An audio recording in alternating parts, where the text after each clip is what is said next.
Frankly speaking মানে ফুটবলে যে সংগঠক হওয়াটা, উনি কিন্তু আমাকে প্রথম সংগঠক হিসাবে একটা পথ তৈরি করে দিয়েছিল। অনেক আগে উনি আন্ডার-19 ম্যানেজার ছিলেন, তখনই উনি আমাকে অন্তর্ভুক্ত করেছিল টিমের সাথে থাকার জন্য। সেখান থেকে একটু চোখটা খুললাম যে না, প্লেয়ার লাইফের পরেও যে আরেকটা লাইফ পাওয়া যায়।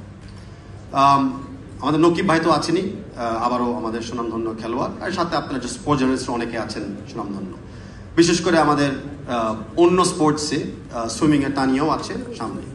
আমার বলার উদ্দেশ্য তো একটাই, আমাদের উদ্দেশ্য হলো যে আমরা মঞ্চে যারা আছি আমরা আসবো যাবো, কিন্তু ভালো খেলোয়াড় যাদের ফ্যান বেস আছে তারা কিন্তু স্পোর্টস জার্নালিস্টরা কিন্তু আমাদের ওই মুহূর্তটাকে, ওই খেলাটাকে, ওই গোলটাকে, ওই সিদ্ধান্তটাকে যেভাবে ক্যাপচার করে পত্রিকার মাধ্যমে বা এখন স্পোর্টসের ইতিহাস সৃষ্টি করার জন্য এবং মাঝে মধ্যে ইতিহাস পাল্টে ফেলার জন্য।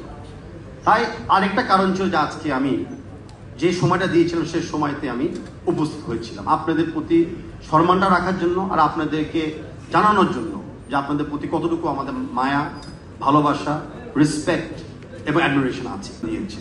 এবং প্রথম ম্যাচে খেলেছে এশিয়ার 13 বার বিজয় ইরানের সাথে, যারা ওয়ার্ল্ড চ্যাম্পিয়ন আকালে ছিল, তার সাথে ওপেনিং ম্যাচ। ঠিক আছে, আমি হেরেছি, বাট এই খেলোয়াড়দের আশা দিয়েছে যে না, ফুটসেলও বাংলাদেশ সামনের দিকে এগিয়ে যেতে পারে।